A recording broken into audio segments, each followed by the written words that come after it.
Hey guys, welcome back to the grand finals of Group A. Well, it's not the grand finals, it's winners finals, I should say. Grand finals would indicate that the winner of this will win the entire thing, but that's not what's going on here. This is Group A, and we're just about to get started with Sandrock Gaming versus Redemption, who are kind of the surprise team to be in this spot, because most people watching, including myself, thought that the Ultimates would be the team advancing to play Sandrock Gaming in the winner final here, the upper bracket final for Group A. It's a double elimination group. But Redemption were able to beat them. And if you weren't here to see this series earlier on today, it was a really good one. It was a very interesting series. The Ultimates, of course, is Onyx, Mawson, and Ams. And for Redemption today, they actually have Rawas, their fourth player, who would indicate that he's a sub. They actually have him as a starter today, so Rawas will be joining Cresper and Tellem as the third in this match. And really, it was the inclusion of Rawas in the lineup that I think swung it in Redemption's favor. Game one, massive overtime, both teams playing pretty cagey, and it was Redemption who were able to close it out. That was a good close game, long OT. But I would be surprised if we see much more of that. Oh, well, let's forget about that for now, because we have actually got a game in our hands. I believe this is game one, and I just missed the start of that one, so my apologies there. We should have game sound as we get started with the winners final for Group A.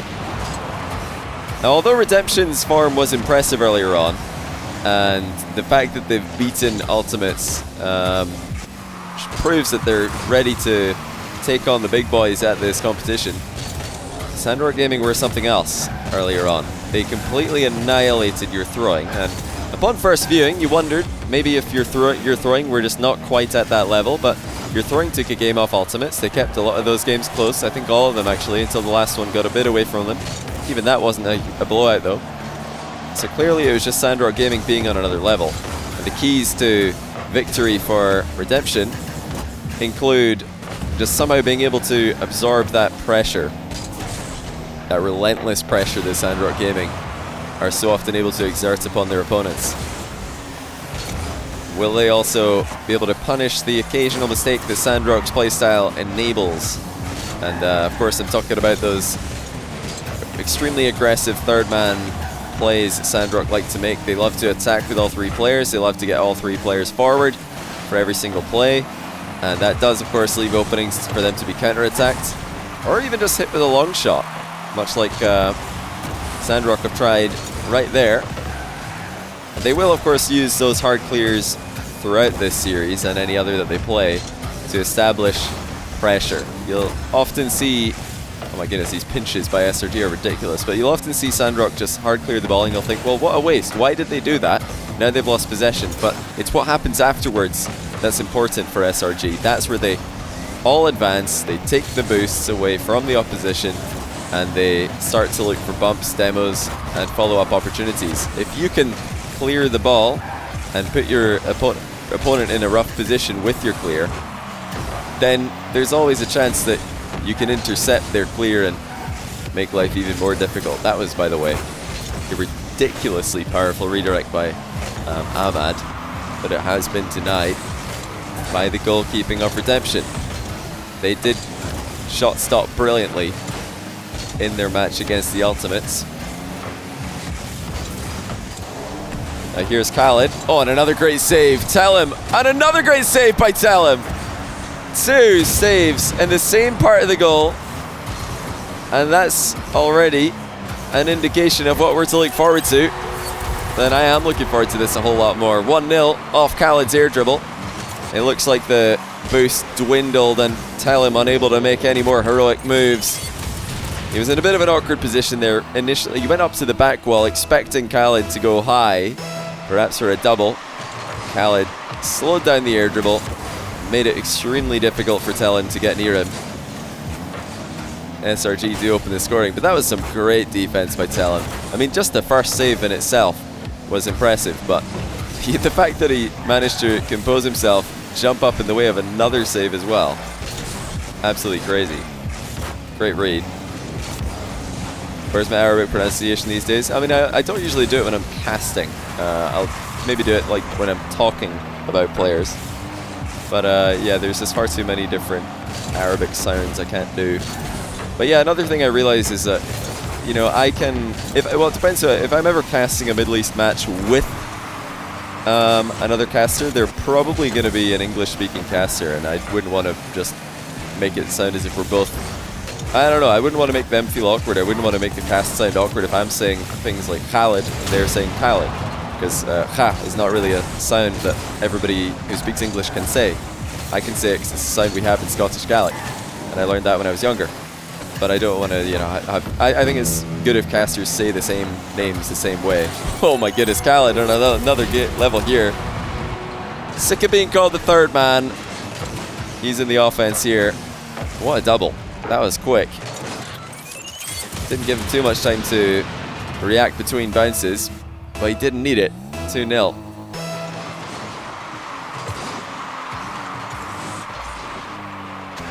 Nothing more awkward than pronouncing things differently. I wouldn't even, yeah, it's sort of that, but it's more like, so see if if you're casting with someone, that's a Khalid hat trick by the way. Like imagine I'm casting with someone else and they say, oh, what a goal by Khalid, and then I immediately say, unbelievable control by Khalid. It just sounds like I'm correcting them. It sounds like I'm, you know, pointing out their mistake, even if that's not what I'm doing. Maybe I'm just saying it like a different way. It would just come across weird, you know. It just creates, yeah, unnecessary tension. So that's why I don't do that usually when I'm casting. It just sounds really awkward, even if like people know that that's not what you're doing. Like even if you know, okay, there's no way Johnny's doing that to make fun of his co-caster, it still sounds weird, so you just don't do that if you can avoid it.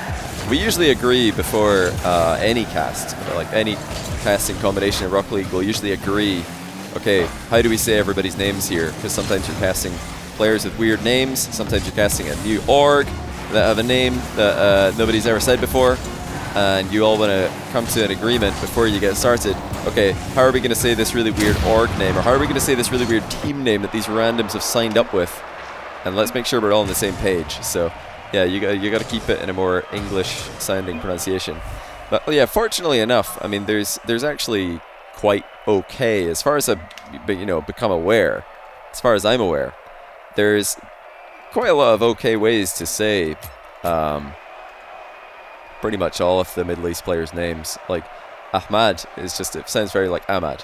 You know, it's very, very easy to say Ahmad. A bit harder to say the heavy H. I can't really do it, but quite easy to say Ahmad. You're close enough. Same thing with Khalid, pretty close. So you're close enough, you just say Khalid, and that's all English-sounding letters, so everybody can do that.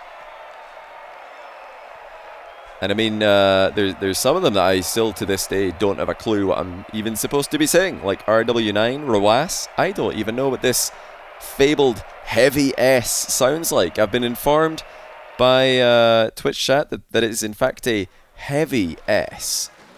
But I didn't know that there were different weights of S's in the Arabic language. So I've never heard this one before.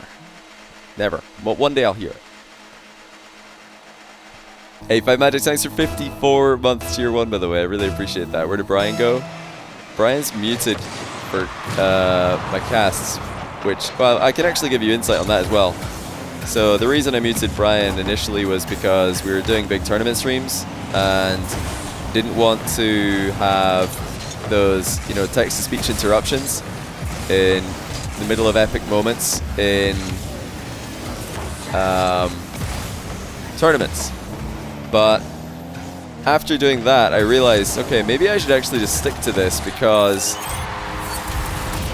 if I'm casting with alerts, it's not really casting practice, you know? If your casting is getting interrupted by alerts and interrupted by Brian, and I'm having a conversation with Brian, that becomes more content, which is fine. But this year, I had a lot of casting to do with our LCS Season X. So I decided to really just focus on that and try to do the best I can to improve in that regard. Now, when I cast on stream, it is still different from when I cast in tournaments. When I cast our LCS in particular, it's very different from when I cast on stream. But I turned off the alerts so that I could at least focus on one less thing, or I would have one less distraction, basically. I've still got you guys in Twitch chat distracting me, which is, I think, fine. I'm not going to turn off Twitch chat. And yeah, people know that generally people know that the alerts are off, so I will read the messages eventually. And if you want me, if you want text-to-speech, I think there's like dozens of streams on Twitch with this, so more than hundreds, thousands. So yeah, text-to-speech, I don't know. It is funny at times, but I think we've heard it all, you know, we've kind of heard it all. Been doing this for 5 years. Heard all the text-to-speech. Probably an unnecessary thing now. Oh, what a goal! Tell him! With a sick shot off the corner wall. Senzo tried a back pass of sorts here, but my goodness, what a read by Tell him! That's disgusting. He was up before the bounce. Air rolling like crazy. These guys are absolutely in this. They're fighting, and they've got the offensive threats to cause problems for SRG. Unfortunately for them, SRG have got even more offensive threats, and they're all firing today. Ahmad is absolutely just been a wrecking ball all day. Khaled has, I think, scored 4 goals in this series already. Here's Ahmad with a mind game. Tell him, blocks him. He's been an absolute all-star for his team in this series. Doesn't want Rawas to be man of the match twice in a row. Ahmad trying to just block Tell him off the ball there, because he knew that there was nothing he could do on the ball that would be particularly useful. Ahmad, he did just willingly double commit on that ball with Khaled. You'll notice he could see that Khaled was going for this, but I think it was communicated that Khaled didn't in fact have that. Sometimes when you don't have the boost to get to a ball in defense, it's good to still go for it, because you can tell your teammates that you're not going to get it. Then they know, and the opponents don't know. They just see you going for it and think, oh, you must have it. If he's going, you must have it. But actually you don't. You're just going to fake them. Not sure if that's what Khaled is doing there, but the confidence and the speed that Ahmad went to double commit for it, I expect that he did. And there's another for Khaled. 3-1 now. 5th goal for him. Had to double check he hadn't scored them all, but my goodness, Ahmad just absolutely sent the 3rd man flying. That was ridiculous from this camera angle. What a bump off the back wall.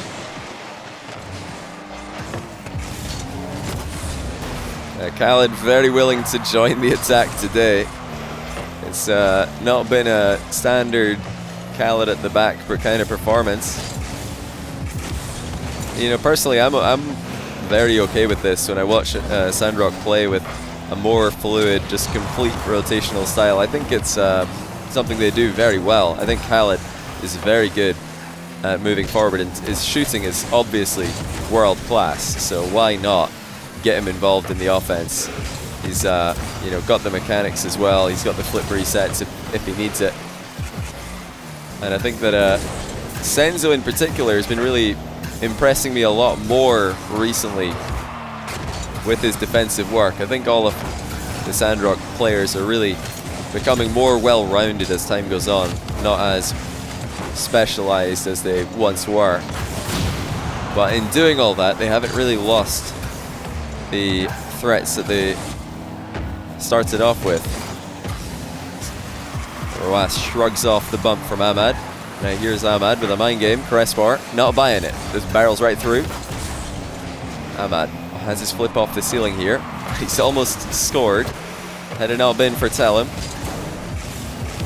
Senzo playing the ball to the back corner. There's something I'm really glad to see Sandrock Gaming prioritize, because I think too often they become obsessed with their pressure game. They become obsessed with just trying to keep the ball in the other team's half permanently, and at times it's better to just deflect the ball into the back corner, much like we saw Senzo do there. And that really just eliminated all potential threats from the position. And now, on the transition, Sandrock are just as effective from the back as they were when they were all in the other half. Ahmad bangs it in from his own half at 131 kilometers an hour. I really don't think he knows how to hit the ball slowly, Ahmad. I think if he tried to hit the ball slowly, it would still be a 3-figure goal. 3-figure speed, I mean. Just ridiculous ability. A rare skill to be able to boom the ball from any position at any angle, and Senzo makes it 5. Sandrock Gaming are completely destroying the competition today. And this is the same Redemption lineup. They have not made any substitutions. They've not made any roster changes between beating the Ultimates earlier on today and now being completely destroyed by Sandrock. Business, thanks to 32 on Tier 1. You're absolutely right. I am sponsored by all the subs. No, Sandrock didn't play Falcons today or Empty. That's number 2, 3 Middle East right now. They also didn't have to play number 4 Middle East in the Ultimates. I think in the power rankings right now, Redemption are number 6. Correct me if I'm wrong, all you Middle East historians in the chat, but I think Nameless are number 5 Middle East in the power rankings at the moment. I think Redemption are number 6 coming into this tournament. So yeah, they are the team who are massive underdogs in the matchup. But I don't think anybody expected it to go quite like this. This is ridiculous. Sandrock are obliterating them.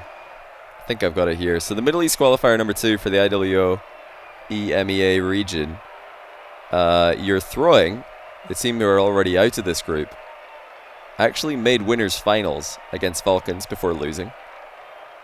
And the Ultimates had to make a run through the lower bracket. They had to beat 6 teams in a row in order to qualify through the lower bracket there. That's pretty crazy that they had to go that far. Where were Nameless in that tournament, actually? Did Nameless... Oh, Nameless did play in the second one. They lost to the Ultimates, so yeah. The Ultimates were able to beat your throwing. They were able to beat Nameless. I don't know if... Were Redemption in this? Second qualifier? I didn't have a chance to watch that one or follow the results, so I'm not sure if they were. I'm not sure if it would have made a difference. Maybe it would. Maybe they've actually got the Ultimates number. We'll have to wait and see later on today, because that's where we are headed towards the Ultimates Redemption rematch in the last match of the group.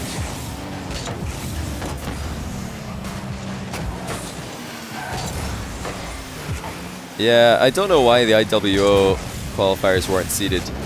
That didn't make a lot of sense to me at all. But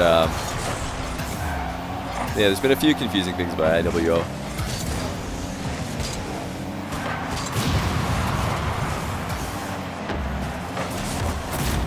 Okay, well, Crestwar's put Redemption in front here. And it was off Telem's aggression in front of him.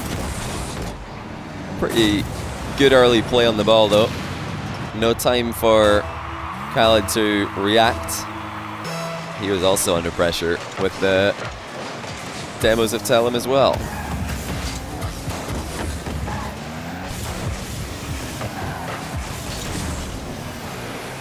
So I think we saw 2 crushing victories for Sandrock, if my memory serves me correctly. We saw them win 4-0 2 times in a row against your throwing. And then in the third game, they were only able to win 1-0. And I think they were quite fortunate to win 1-0 because your throwing had a shot that hit both posts, if I recall. Now we've actually seen Sandrock Gaming concede, and it should have been 2. Crespar hits the post. That's a bit of a let-off. You can't afford to make those mistakes. You can't miss those opportunities against Sandrock because they are just so likely to score, and probably score multiple times in this kind of matchup. Ahmad to Senzo, who's waiting in the middle. That was a full team passing play. Sandrock moved the ball around the offensive half. Khaled to the back wall. Oh, what a clear. Perfectly timed by Telem. Right on the bounce, and that's not a good clear by SRG. Straight down the middle. Sent back on target. Of course, Khaled is able to crush the following 50-50. And now here comes one of the scariest sights in competitive Rocket League. A flying Ahmad with boost stand ball and a flip to work with. So far, the defense of Redemption is holding on. Ahmad again. with a heavy hit towards the back wall. They're putting the ball in positions that are always so difficult for their opponents to deal with. That was a strong challenge by Rawas, taking the ball away from Khaled. Ahmad finds Senzo with his clear ball. That's more like it from Sandrock, passing out defense instead of soft clearing. Senzo with a fast recovery. Has Redemption backed up again, but composure of Rawas is clear to see. Now a double commit, but Crespar actually worked wonderfully off it. Khaled didn't want to commit into the two players that were coming at him. He'll go now though. He's blocked well by Talon. This is a brick wall defense we hadn't seen before this game. Not even close. Again, Talon just absolutely muscling the ball through multiple challenges. It's going to be 2-0 as 3 50-50s in a row all go in the favor of Redemption. Rawas with the third one after Telem's 2 in a row. I mean, he just beat Khaled in a 50-50, beat Ahmad in one as well, and then Senzo lost one to Rawas. The only one out of those that I'd really expect to go in Redemption's favor is the Rawas Senzo, because I know Rawas is extremely good at 50-50s. All ones players tend to be.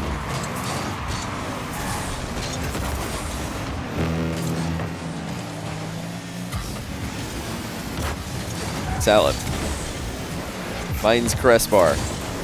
Unable to get past Ahmad, but they don't need to at this point. They just have to let the clock do the work for him. It's good defense by Crespar again. Shutting down the infield pass the Sandrock Gaming have attempted. Time getting away from them, and if they can keep the ball in the air, that favors them, as lots of time disappears. Was intercepts Ahmad's opportunity, but now here's Khaled. Pass 1, not pass 2. Crespar deflects it away from the goal, and it's going to be 3. Rawas has found the open net. Sandrock Gaming stretched thin, looking for a comeback late in the game. Senzo left it for Ahmad, who was leaving the goal area to challenge that one. It was well hit by Rawas, and he hit it early as well. That will secure the first win of this series for Redemption. So okay, I got this one right. Didn't get the previous one right. I predicted 3-0. It was 3-1. I predicted 3-1 for this one. So right now we're looking pretty good for it. Assuming Sandrock return to business going into game number 4. I don't know if it's going to be that easy though. That was a very impressive game by Redemption.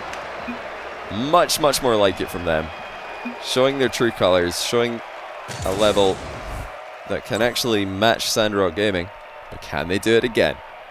They've all been on form here. Crespar getting involved in multiple offensive plays. Telem with and Rawas goalkeeping has been huge. Honestly, I think this team is a extremely good lineup. I think they've all got potential to be even better than this as well.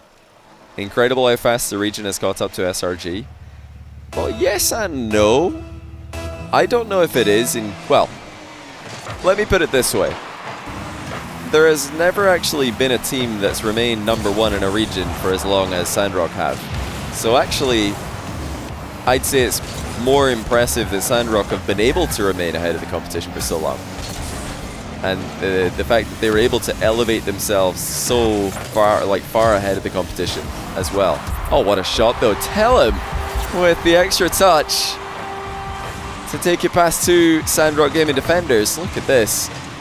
Just really reached out well for it. Senzo unable to meet him in the air. And they're up by 1 again. They're having a great time in Utopia Coliseum.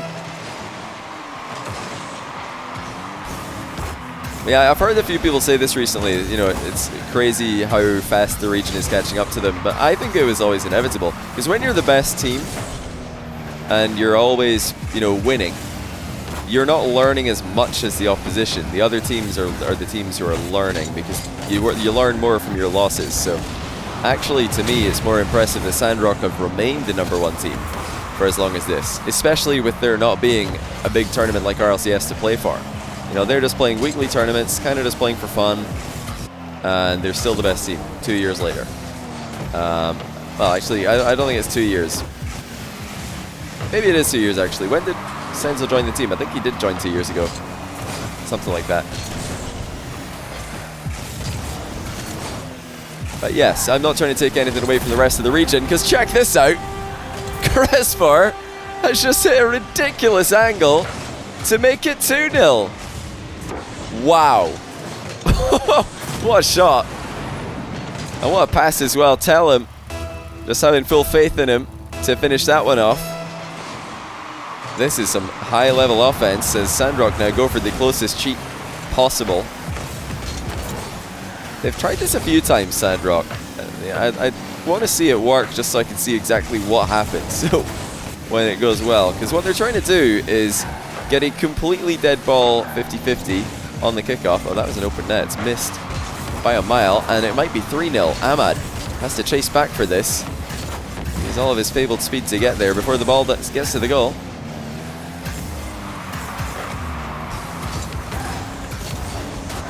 Tell him means you dream more like in your dreams. Tell him's gonna get so many memes about him if he keeps this name. Oh, what a save! So we've had great goals by Tellem and Cresper already this game, and now Rawas getting on the save sheet, and now he's on the scoring sheet as well. 3-0. What a performance by Redemption! What a turn of form for them to really show up. Not only stop the Sandrock Gaming freight train that was running at them, but actually put the hurt on them. This is back-to-back 3-0s, and this isn't a 3-0 at the end of a game when Sandrock Gaming are really pressing to get a late comeback and leave themselves open to goals at the other end. No, this is a 3-0 early in the game while Sandrock are still playing a little bit more standard.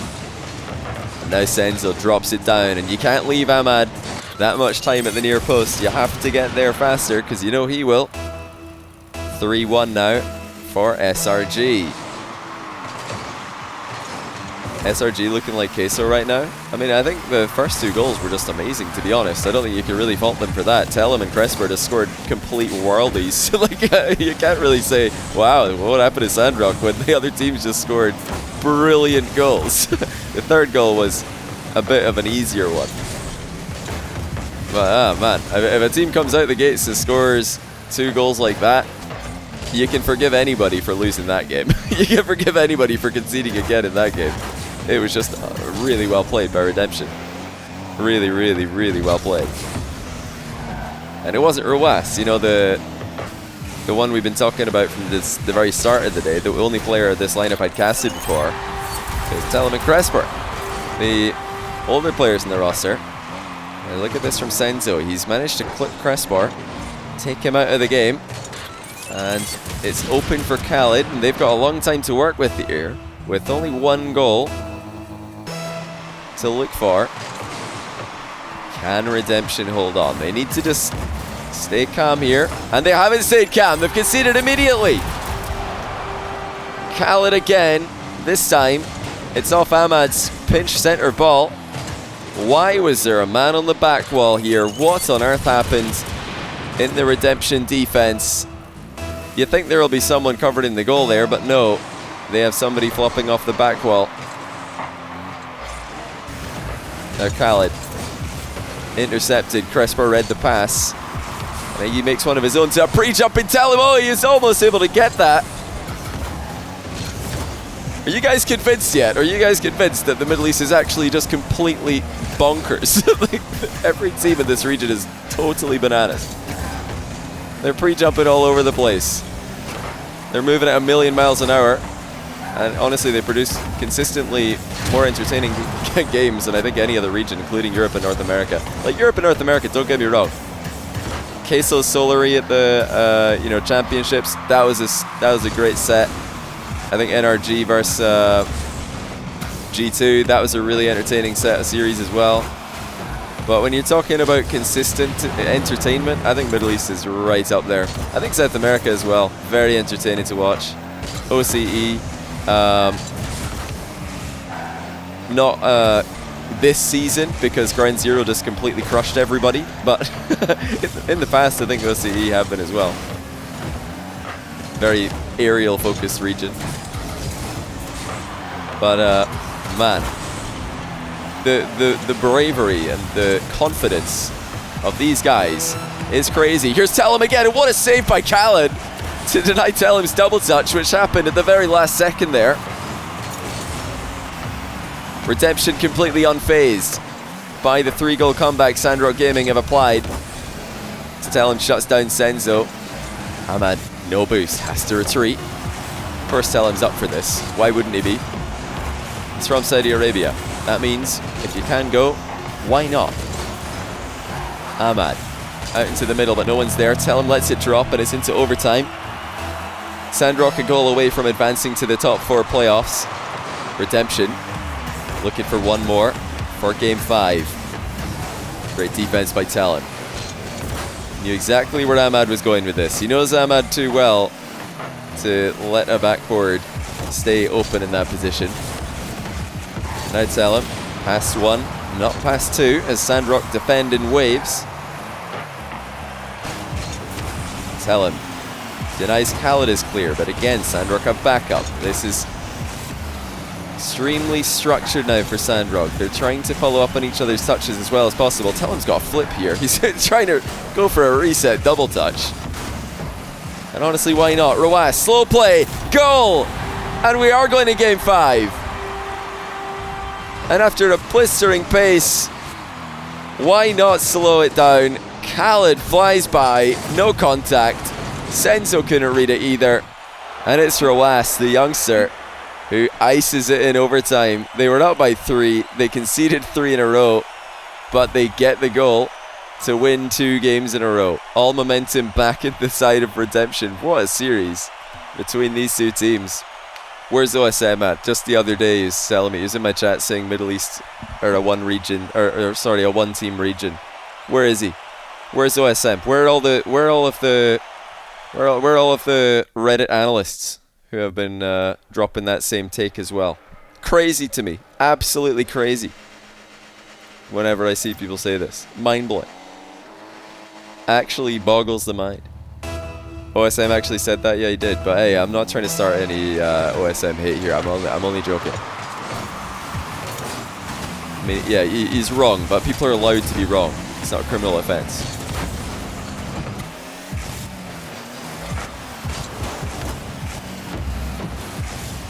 First impressions on Tellem, he's a beast. I think this whole team, they've impressed me immensely, because twice in a row today, they've actually made comebacks. I mean, they lost 2 games in a row to the Ultimates earlier, and then they won game 5. They've won multiple overtimes. They've conceded 3 in a row to Sandrock there, and then taken the overtime anyway. Like, they're showing mental fortitude, and that's something that is often missing from newer teams when they're up against the veterans like Sandrock are. Want to talk predictions? Yeah, we're wrong about that one. Yeah, I got that one wrong. I mean, I thought it was a pretty good prediction, 3-1. Still do. I mean, hey, listen, I was 1 overtime goal away from being right, so come on, I wasn't that wrong. I was wrong though, I will admit. I thought this would be a 3-1. It's going to be a 3-2 either way. This is live, my friend. We are watching yet another Middle Eastern team showing up and showing immense confidence, immense skill, and putting up phenomenal games against the best team in the region. Can Sandrock do what they usually do? Can they do what they always do? We can't say always, because they have still never lost a Middle Eastern tournament. Can they fight through all the competition, all of the upcoming challengers, and all the players who tried to dethrone them, and come out on top once again? You can tell that they're taking this one a bit more carefully now though, and they should, because this has been incredible to witness Redemption elevate between games 2 and 3. They turned a 5-1 defeat into a 3-0 win, and then they were ahead 3-0 in the next game as well. And Sandrock didn't really do too much differently. They were playing pretty similarly to their game 1 and 2 form. It was just Redemption leveling up. Talent goes even with Senzo in the challenge. Senzo has to just pop this into the ceiling. Ahmad almost took contact there that might have bumped him away from the ball. Senzo waits until the ball comes just a little bit closer before making his move. Khaled off the sidewall. It's a double, but actually Rawas lets the ball bounce, and you know, he must have read that Khaled didn't have that, so let it bounce because he had a chance to touch it. Decided not to. Now Ahmad, can he get a reset? No, he can't. Still a shot on target, but Senzo's quick follow-up, but it's 1-0. Sandrock Gaming already putting the pressure on Redemption. And again, it's just that fast follow-up by Sandrock. They always have a very, very quick play to follow up a shot that gets saved, whether it's by the bar or by a goalkeeper.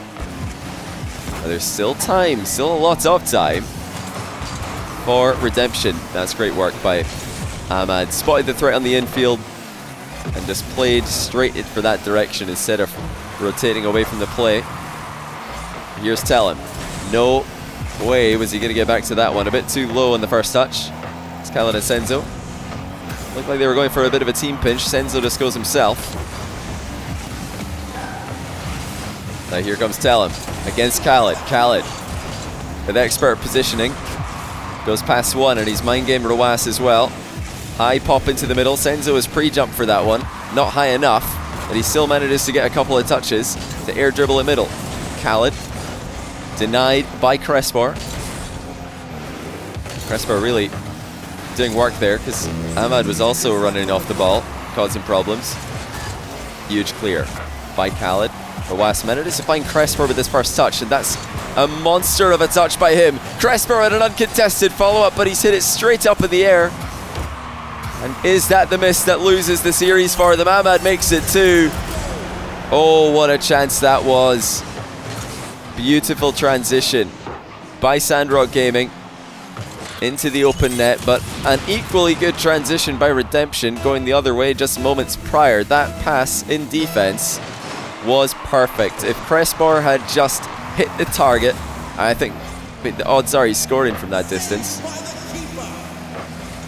He got a highlight as well, just the composure for Rawas to snipe that pass in defense, bring Crespor into the game. And it's not in the direction that Sandrock were expecting it to go either.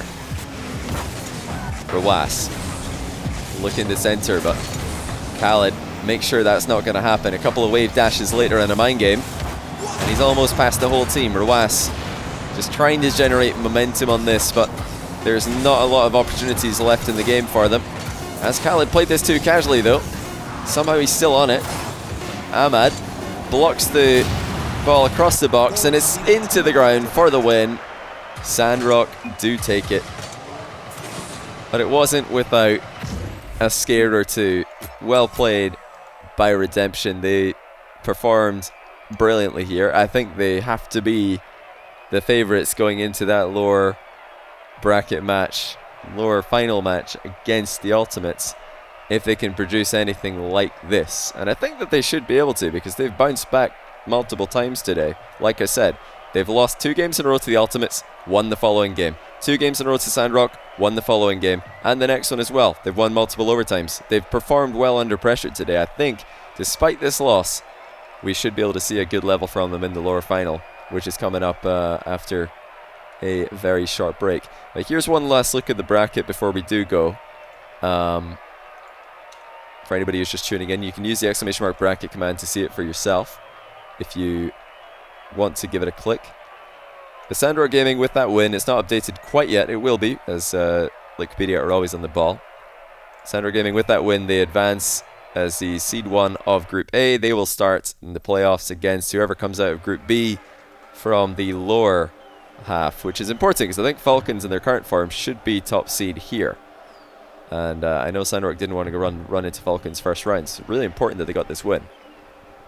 But yeah, Redemption against Ultimates coming up next. So you've got a few minutes, you've got a little bit of time to go grab some water, stretch your legs, take a break if you care to do so. I'm going to do the same thing. And I'll see you in just a few minutes, guys, for the closing match of Group A in the NayCup.